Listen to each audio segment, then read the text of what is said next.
Welcome to the Fire Time Podcast, where it's never hot enough, slow is fast, and the way to win is to make it so stupidly easy to buy from you that there's no excuse not to. I'm your host, Tim Reed. And once again, I'm so excited to be here today. Thank you for listening to another episode of Season 5 of the Fire Time Podcast. And like I always say, I'm excited about this one, but a huge reason for that is because we have two returning guests to the show. We're joined today by Tim Rethlake, the man, the myth, the legend, and Jeni Forman as well.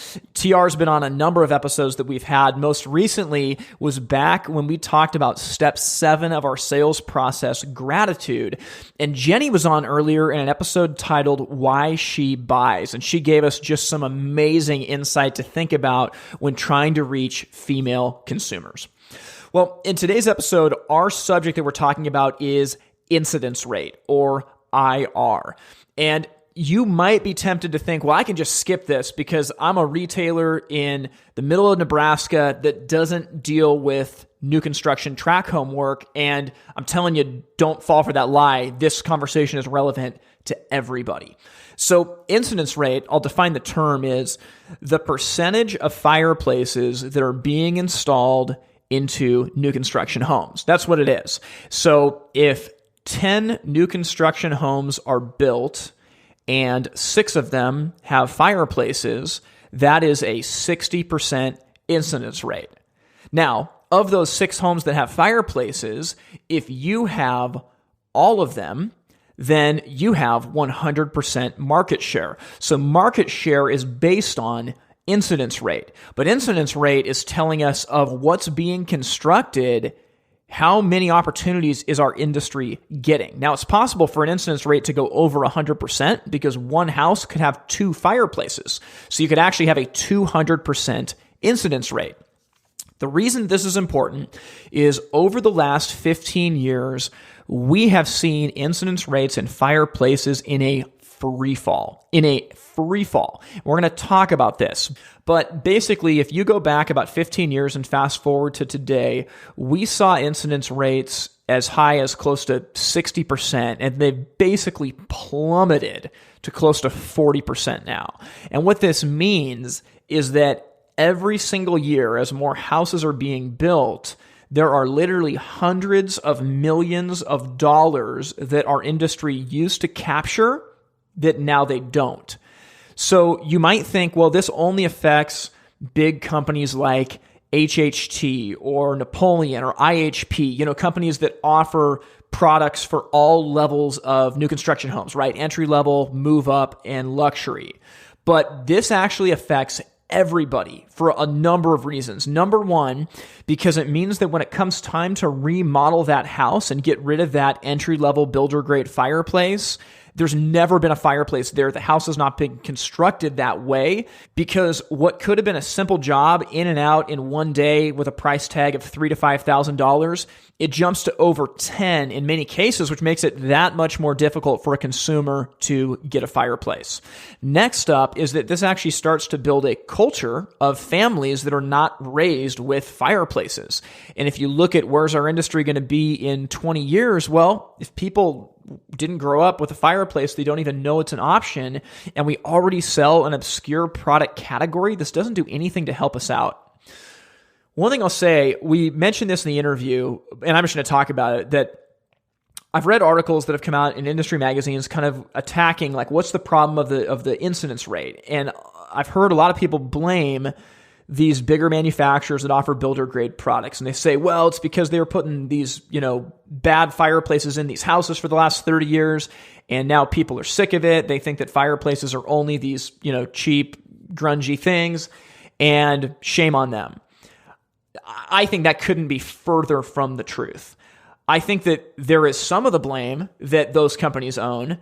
There is some of the blame that installing distributors own, who should have been selling upgraded fireplaces to builders, but instead they took the easy way out since it was easier to sell a $600 fireplace than a $1,200 fireplace.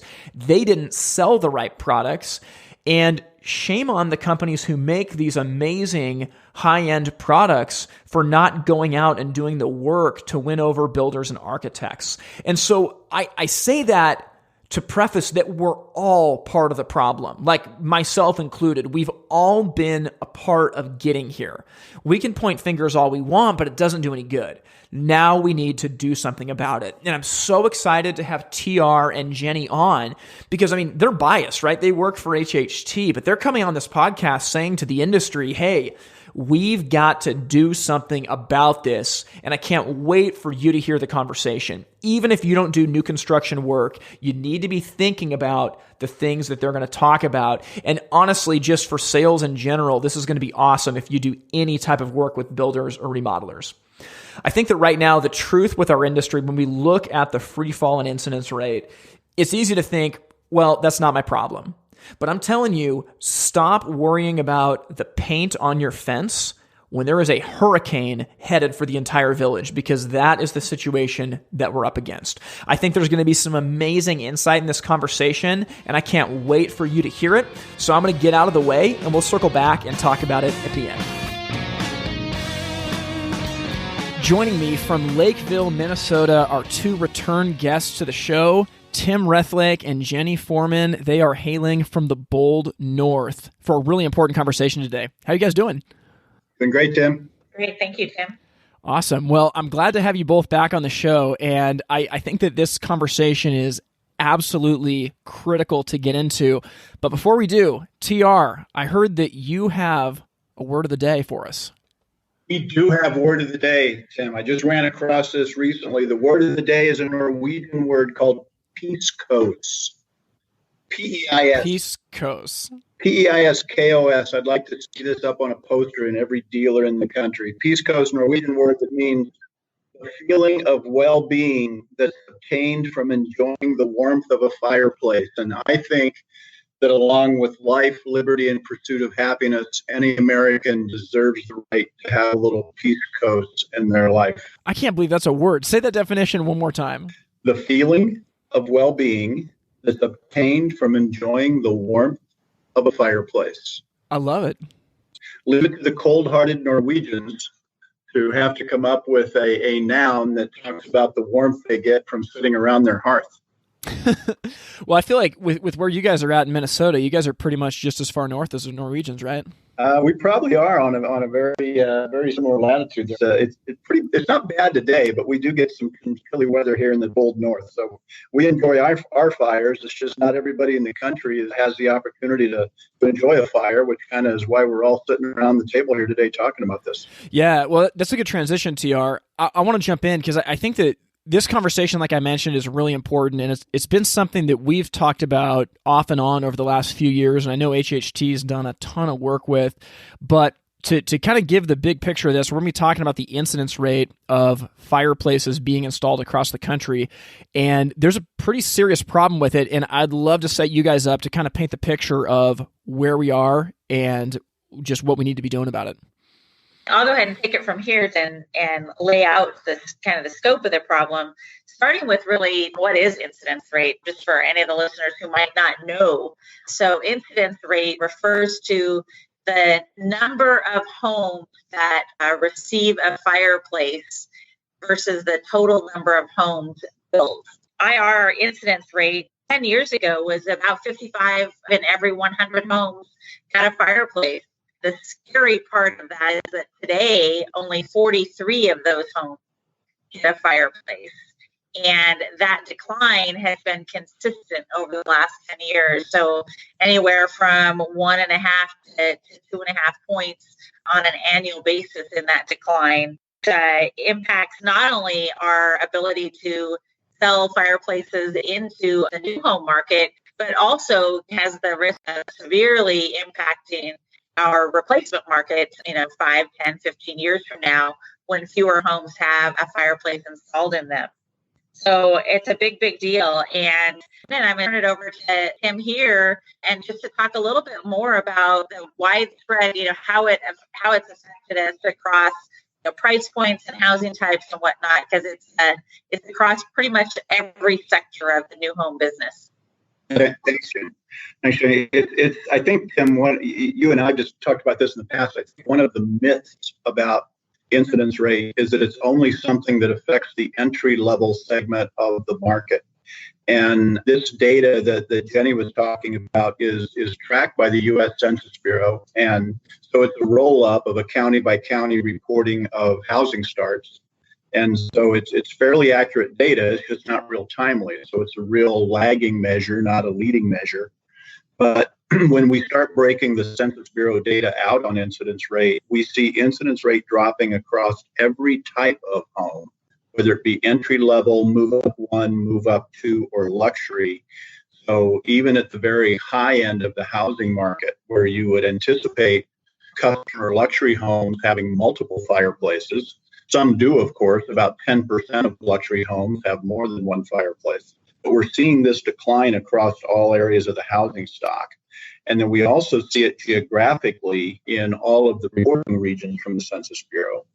And if you want to know how much of an impact it is, our estimate is that for every point of incidence rate that we lose as an industry, that equates to about $24 million in revenue at the distributor and the dealer level. So people that kind of shrug their shoulders and, go, hey, I'm not seeing it in my market, I would suggest strongly you're just not looking hard enough, because it's a problem in almost every market that we see. So here's my question, and maybe this is where we're going to go next, but data like this, 10 years ago being at 55%, today being at 43%, that's a huge slide. Why haven't we been more proactive on this? Why is this catching us by surprise, or is it? Well, I think we thought we could reverse the trend initially, and we've been watching it pretty closely. Well, I would say for the last years, had our eye on it pretty substantially. But I think we'd see it start to turn. But instead, what we saw after the housing crisis hit in 2008, we saw a lot of factors come out of that. Things like, builders really looking to reduce the cost of the homes that they were building. And so they took fireplaces from standard to an option inside the house. And then finally, now we even moved in some cases to not offered at all. And then we also saw the style of homes start to change. So, you see more attached housing today. We're seeing smaller footprints out there, and that cost savings effort continues to lead the fireplace to be either an option or not really offered at all. So, Jeni, you're talking about the impact that's had, and I want to tee you up to ask, how did we get here with this? I think you have to go back to 2008 to really talk about how it started. In 2008, when we had the housing crisis and the number of permits that were being drawn every year in the United States dramatically dropped. And when that happened and housing started to recover, it recovered first at a very slow rate. So it was sort of the double whammy.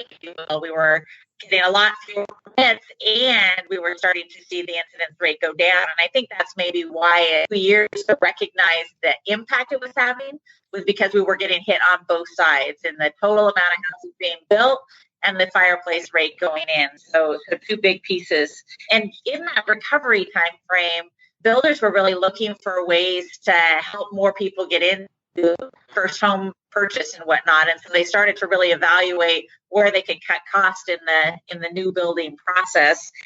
And that's about the time that the fireplace went from standard to an option within a new home. And eventually, in the last few years, we've seen it go even further from an option to not being offered at all. And that's been a real blow to the whole idea.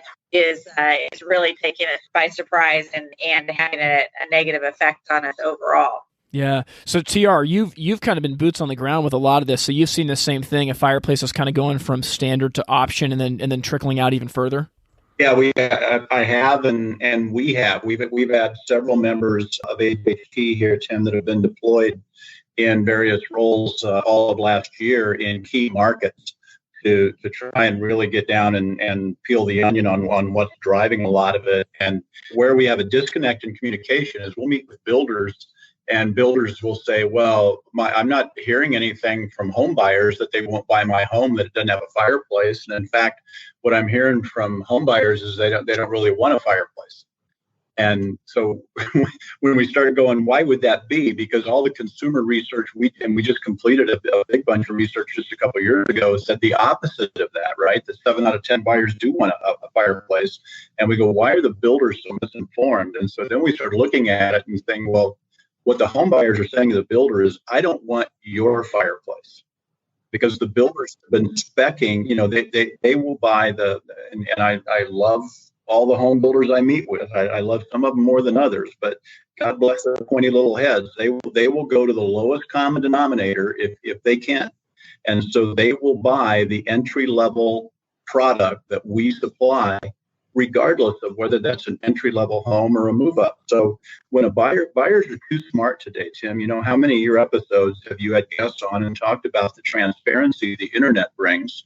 And so they're too smart. They know what good fireplace design looks like today, and they're not seeing that in a model home because the builders haven't upgraded it.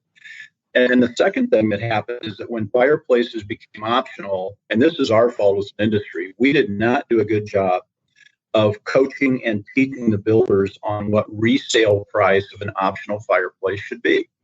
And they need to be somewhere in the ballpark of what an aftermarket retail tag would be on adding a fireplace to a home. So what would a dealer sell a fireplace system for installed into a home? The builder needs to be somewhere in that ballpark, because consumers can research that. And if they can go out there and find that they can get a dealer to put a fireplace in aftermarket for $6,000 or $7,000, and the builder is putting a $15,000 option price on that fireplace, consumers are just too smart for that today, and they're not going to stand for that. And then some of the other headwinds are coming at us, Tim, just because of some market conditions. Jeni mentioned single family attached.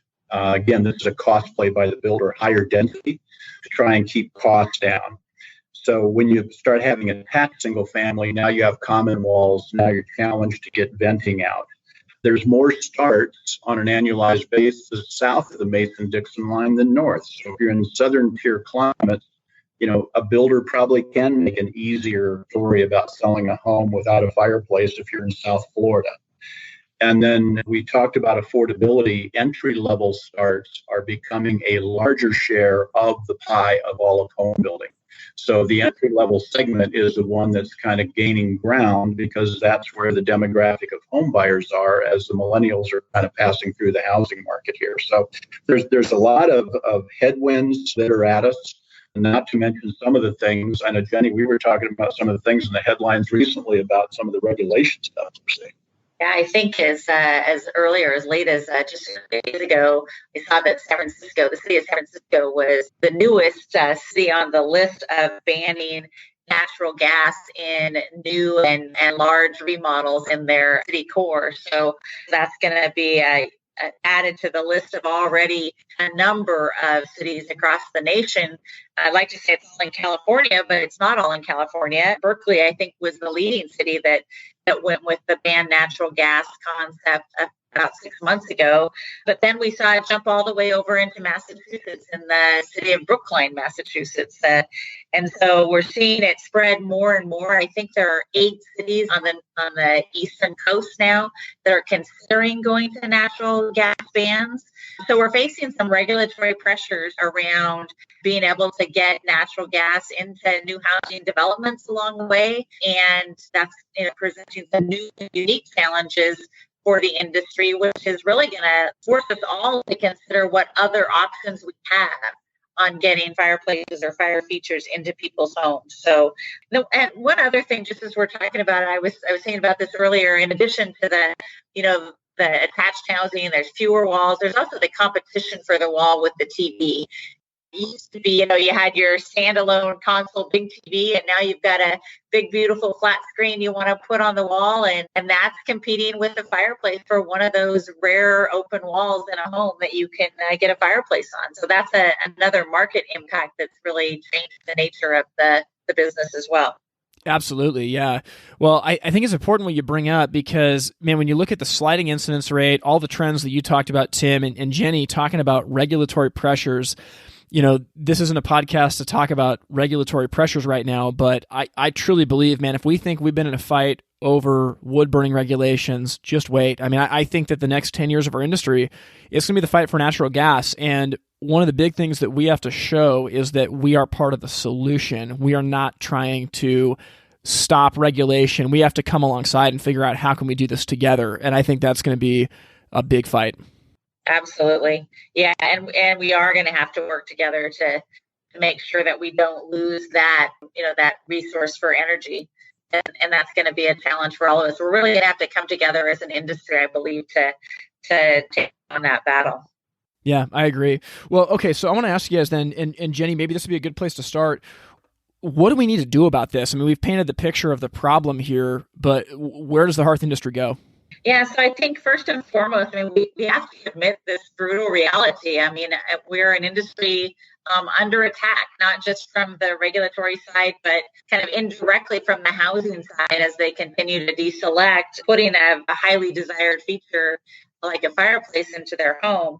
I know that several months ago, there was a group of hearth manufacturers, I think there were 12 or 13 of them, that came here actually to Lakeville, Minnesota, and got together and talked about the issue of incidence rate. And as a result of that gathering, these manufacturers did decide to come together through HPBA, our national trade organization, to put together a marketing group to work on identifying ways that we could go out and our ability to slow down and to reverse this trend in some key markets in the United States. And I think this joint approach with a variety of manufacturers through our national trade organization is going to really give us the opportunity to get this thing under control, if you will.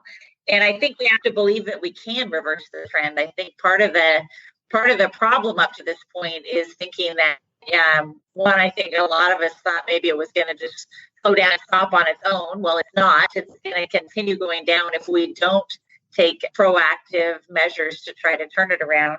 So I think believing in it and then working together as an industry is the first and most important step.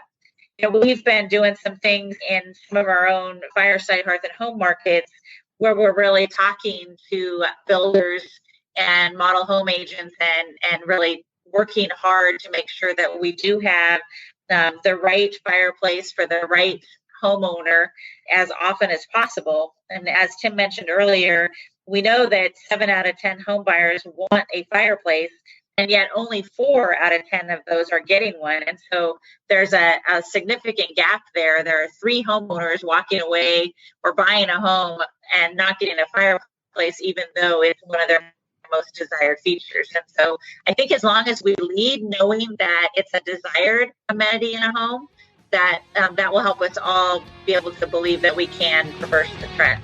Yeah, absolutely. We'll get back to our conversation with Tim Rethlake and Jeni Forman in just 1 second. Hey, I want to run this scenario by you and tell me if it sounds familiar. You're in the middle of the busy season. Your installation teams are tapped out. Your salespeople are all overwhelmed. You're fielding calls from customers who are upset because they came into the showroom a week earlier, they still haven't gotten their bid, and they want to pull the trigger on a fireplace. Well, the truth is that this happens to every retail business year after year after year, and nothing has been done about it until now. And that's why I want to tell you about Wi-Fi. Now, this is something that I know you've heard about from the podcast, but we have just rolled out a version of Wi-Fi for the showroom that's an absolute game changer. Imagine if your team members, while they were working with a customer, could instantaneously produce customized estimate after estimate after estimate for those customers while they're there. So there's never a situation where anyone's waiting for a bid. What if you could give all that time back to your team? What if on top of that, the estimates to those customers had automatic follow-up mechanisms from the team member themselves to nurture the customer to the point of a sale? On top of that, when the customer actually goes to place the order, what if the team member was emailed a spreadsheet that gave quantities and part numbers for everything that's needed for that order? Well, if this sounds too good to be true, I'm telling you, it's not. You have to take advantage of using Wi-Fi in your showrooms. It's funny, as we were working on building this out, I did some tests where we needed to test the custom pricing mechanisms of Wi-Fi against the real thing. So I reached out to a retail company. We mapped out some different scenarios as if we were a retail customer. Their team member worked on pricing them out, and then I did the same thing in Wi-Fi. Well, for that team member, it took about 6 days to get me those estimates back because they're busy. They have things going on, and I'm not exactly at their top of mind awareness. But the truth is that happens to customers in the busy season. Now, once I got those estimates back, I had to compare it against my own within Wi-Fi. And guess how long it took me to do all those estimates? 1.5 minutes. And the prices lined up to be the same. So this is something that you can put to work right now to change your showroom experience, get more estimates out there, and buy back time for your team to be working and connecting with customers. Now, we've had registration closed for a number of months due to an influx of new customers, but we will be opening it back up soon. If you want on the waiting list, then you need to go to wifire.com and click the button that says sign up. That's wifire.com and click the button that says sign up.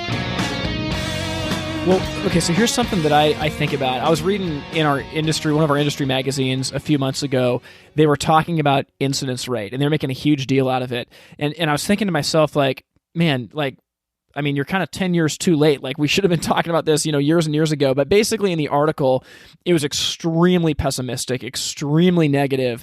And basically the comment was that, well, it's the fault of manufacturers like HHT for selling these cheap builder boxes to the masses, and now people don't want fireplaces.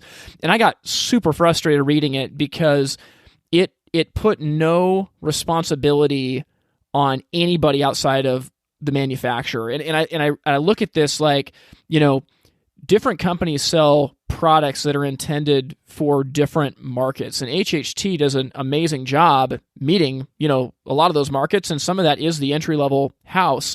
And I felt like there was a lot of unfair pressure that was put on manufacturers like HHT that sell into the entry-level market when the truth is I feel like manufacturers that sell, maybe only high-end or only products for custom-built homes, they actually bear in the responsibility of this too because they're not working with their builders on the value of their fireplaces. I feel like I was super frustrated reading that article.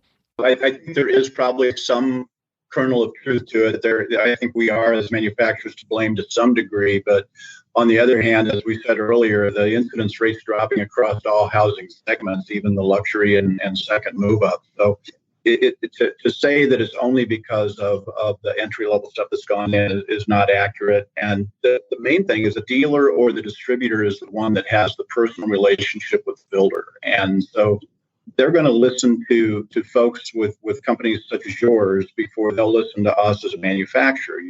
You're the connective tissue between us and that home builder and their buyer. So one of the things that we can do as manufacturers, we can continue to bring, because I did this firsthand last year in the role I had here. When you call a builder and say, I have recent home buyer research, you can get that appointment. That builder will listen to you. Here's the catch. You can't only be talking to the purchasing person at that builder. You've got to be talking to their sales and marketing teams, because they're the ones that want to stay ahead of market on design and features of their homes, because they have competitors as well, right? Every home builder, there's a competitor out there. So we've invested in consumer research. I would say the Napoleon Group, I think they've done a nice job with investing in consumer research and trying to get the message out, packaging it, getting it out there. But, it's certainly be good if other manufacturers can do it, because distributors and dealers, financially, you can't invest in consumer research. It's pretty pricey to do. So it's incumbent upon us as a manufacturer to supply that to you guys so that you can take that story and go tell it and educate a builder that, hey, here's the right fireplace based on the type of buyer you told me you're building this home for. And then get the right fireplace for the right buyer, both in terms of design and in terms of construction budget. And then we have to take that extra step, and this is time consuming. It's not just go in and quote them and bid them and say, let me know if I'm low. That's not selling. That's not what it is. You have to coach the builder to say, and by the way, here's with the fireplace you're putting in here, with the surround you're putting around it, here's the ballpark of where you better be on your option price. Because if your buyers shop you locally with a dealer, you're going to be exposed if you try and go much higher than that. So help them price that correctly, help them be successful. And then the last point that we spent a lot of time doing was spending time with the builder's sales team. And that's whether that builder has an in-house sales team they use or whether they use independent realtors.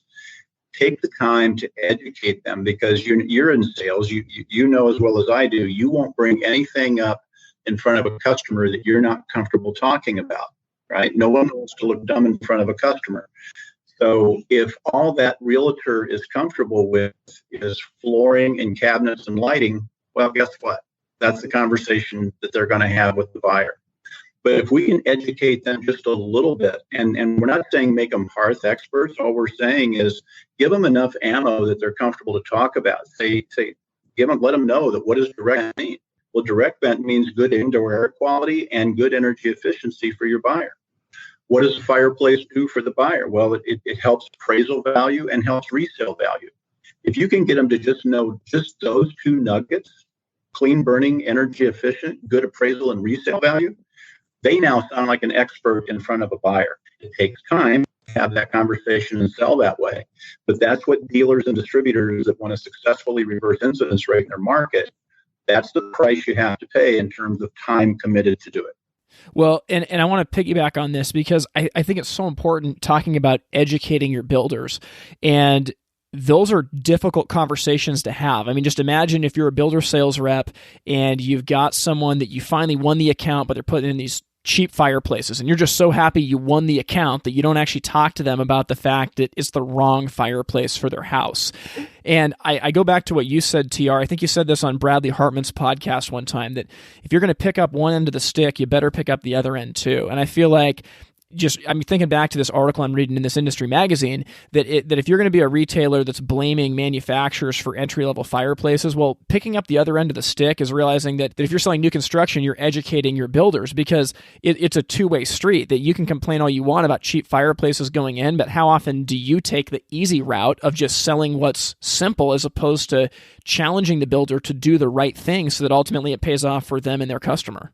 Yep, 100%. Well, so with that, then I want to ask you guys too. So these are things that we can do. We can be realizing that homeowners want these things. So we have to educate builders. We have to educate people in the model homes that are working. We have to educate them on how to price it. What else can our industry do as we're thinking about this new challenge that we have?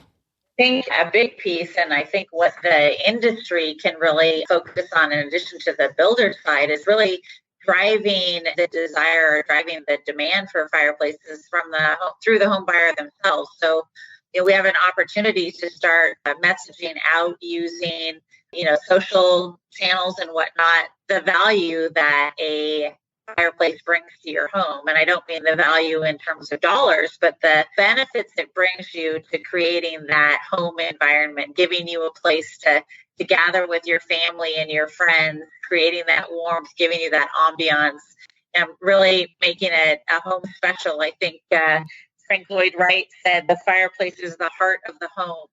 And somewhere along the way, I think home buyers, even though they know they want a fireplace, they've forgotten maybe why. And so the ideal state would be that we could message out via a variety of channels, whether social or through realtors and whatnot, that we could go out and actually get home buyers to tell the builder that they want a fireplace in their home. So really coming at it from the other direction. And then there's also the opportunity to really be using influencers like realtors and architects and designers out there to start getting them to spec and to recommend and add the fireplace in as they're talking to home buyers and builders out there. So several different audiences that we can go after that I think when combined with efforts toward working with the builders directly, it can have a significant impact on helping us reverse the trend. Absolutely. Well, okay, I want to ask you this then. What would you say to the dealer or the manufacturer that says, I'm not worried about incidence rate. Who cares? I'll get it on the remodel. Well, I would say it won't take long for your remodel business to dry up if we don't get incidence rate turned around. Jenny mentioned earlier about the competition we have with TVs and smaller footprint homes because of affordability, more windows in those homes because windows are now more efficient than they've ever been. So a builder can take a small footprint home, make it appear big with a lot of glass in it and still meet energy code. All of those things reduce the physical wall space to put a fireplace. So if that fireplace isn't designed in when that home plan is being drawn, it's going to be really challenging to try and find physical space for it afterwards. And then if you happen to be in a southern market where you're on slab construction and not basement, well, good luck trying to get a gas line run over to the other end of a house.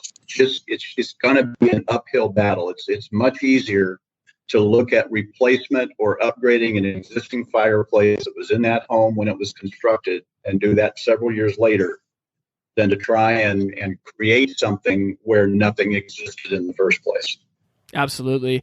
And I think that this is one of those spaces too where we got to think hard about electrics. I mean, it's funny, I think it was a couple months ago in the Hearth and Home magazine, Napoleon ran a big campaign for electric fireplaces, and they interviewed dealers all over the country, and they had anonymous comments from each state. And I'm not joking, I don't know if you guys read this, but like almost every single comment was, I hate electric fireplaces. They're not valuable. They don't work. They're low margin. It was every reason in the book why not to sell electric. And Tim, I'm going to go back to a class that you taught about 6 months ago that I was in, and you were talking to the group, and you said, guys, we've run the numbers, and we have found out that every single time the margin on a house that has an electric fireplace versus the margin on a house that has zero fireplace is way higher. I mean, the truth is that we have to get behind electrics. We ran the numbers 100 ways. It's 50 and 60% higher than the house with no fireplace, Tim. It's incredible. Well, and I think the other important note about electric is also when you look at the younger home buyers that are, moving up generationally, the millennials and whatnot, who didn't grow up with the traditional fireplace maybe in their house, or a wood stove, something where they really enjoyed and had a fire throughout their lifetime. But now I think just the view of the fireplace more as art within the home, and electric certainly gives you that opportunity to attract some of those younger buyers, I think, and give them something that they consider more of a piece of art as opposed to providing the warmth that we've historically thought of. But we all have our own paradigms about what the fire feature in a home is meant to look like. And our paradigms may not be right for everyone. So it's a great opportunity, I think, for all of us to think outside our normal thought process on what a fireplace looks like. We're going to, as an industry, we're going to need to be looking at how can we start to overcome some of these market restraints and new challenges that are being put toward us, and come up with creative ways to, redesign, re-engineer, look for new technologies, new sources of energy, anything that we can do to really help us in this changing marketplace and with the changing demographics of the home buyers. Yeah, I couldn't agree more, Jeni. Well, okay, so closing us out, Tim, can you give a word to our industry? So if people are listening to this and they're thinking, man, I've never even thought about incidence rate, where do I start? So can you give a word to people just asking, where is the starting point for what I can do today? Yeah, good question. I think even with the headwinds we talked about, how bad or the challenges ahead of us on trying to reverse incidence rate, any market you want to go to, you can still find home builders that are doing a good job. They understand the connective tissue emotionally between a fire and their buyer. And so if, perhaps use them as your poster child in your market, take pictures of what they're doing in their model homes or in their recent home, and then use that to go to the builders that are, basically building maybe that move up home or something without a fireplace where the buyer really does deserve it, and use the market to bring pressure, right? if we go in and say, hey, you need to be using more fireplaces, the builder goes, well, of course you say that. You're in that business. But if we can use what's going on in the marketplace and examples of builders that are doing a good job and go to the builders that don't have it, it also starts with understanding your role for you and your sales team is if you're not telling the story in the market, nobody else is going to. Nobody's going to tell your story for you. And if we can't be, disciples of our own industry here and out preaching a little bit about the benefits, both emotionally and financially, to including a fire feature. And I like Jeni's choice of words, fire features, fire art, words have meaning. Get builders, architects, designers to look at our category differently. And we can only do that if we begin to look at it differently. Yeah. Amen. Well, guys, thank you so much for coming on the podcast today. I think that this conversation is super, super relevant for where we're at, and I know our audience is going to get a ton of value out of it. So thanks. Yeah. Yeah, Tim, thanks for the opportunity, and we wish you much Peace Coast today. All right, we'll catch you guys later. Well, I hope you enjoyed that conversation with Tim Rethlake and Jeni Forman. Anytime I get a chance to talk to either of them, I walk away feeling smarter. So I hope the same is true for you. Now, this idea of incidence rate first came up in the podcast, I believe back in season 1 in our episode with VP Berger from HHT. And I'm telling you that there's more and more companies that are on board with an understanding of how critical this issue is now. And it's been cool to see the olive branch being extended in certain situations where companies are starting to work together to tackle this. But it's only a few companies. It's not the whole industry at large. I'm putting out a call to action right now that if you work for a manufacturer or a distributor, you need to send an email to someone at a different company and say, how can we work on this together? If you work for a dealer in your market and you do any kind of new construction work, reach out to a competitor and say, what can we do to grow our industry? What can we do to start representing ourselves in the Builders Association, in the Remodelers Association? This is something that we have to take seriously if we're going to move the needle forward. One thing I think about is, as I'm recording this very recently, Hearth and Home magazine, just out of nowhere, announced that they're shutting their doors. And I'm looking around thinking like, that's actually a big deal, because this magazine is something that was really the rallying cry for our industry, that if you were going to learn about new products, if manufacturers had a message to get out, and if you wanted to discover how to get better, this has really been the place to do it for the last 40 years. And what we don't want to have happen is a situation where all of a sudden, on a whim, fireplaces are gone, where the HPBA is gone because we haven't been paying attention to the things that are needed. And I just say that as a word of caution, that it is so important that we work together. As I sit on the national board for the HPBA, there are good people from a lot of different companies that are trying to lead the charge, but it takes more than a group of 12 to 20 people in a room. It takes an entire industry. And if you're listening to this and you're fed up with being tight-fisted, you're fed up with not being able to reach out to people for help, this is the time to do something about it. And in whatever way you want to start to build those bridges, I'm telling you, it's going to pay off. One of the things that a lot of our industry is misunderstood is that sharing information is a superpower. It truly is. As I've personally done this podcast and have just tried to be an open book on, hey, here's what's working, here's what you need to do to grow. I'm telling you, it has been a superpower where it has made me better. It's expanded reach. It's put me in touch with people and given me credibility that I never would have had if I would have been tight-fisted and trying to hold on to everything myself. I know if you listen to this and you're a parent, if you're a coach, if you're a teacher, you know that this is true. So as we end this episode today, I'm telling you, extend the olive branch. Who is someone that you can start to have a dialogue with to mutually get better in our industry? It's the only way that we're going to overcome this. Now, with all that said, if this podcast has been a blessing to you and you want to support it financially, you can go to the website patreon.com/itsfiretime. That's patreon.com/itsfiretime. Anything that you want to contribute goes towards the administrative costs of this podcast so we can keep the level of content as high as possible. And we are so thankful to every single one of you that's making any kind of a contribution. It means the world, and we don't take it lightly. So with all of that in mind, we're going to put a wrap on this episode. I'm thankful to you guys for listening to it. I can't wait to see what you go out and do this week, and we will talk to you again very soon. Thank you for listening to the Firetime Podcast. To learn more, visit the website itsfiretime.com. Music from this episode was written and recorded by In Bloom out of Portland, Oregon. We thank you for listening to the Firetime Podcast, where it's never hot enough, slow is fast, and the way to win is to make it so stupidly easy to buy from you that there's no excuse not to. We'll see you next time.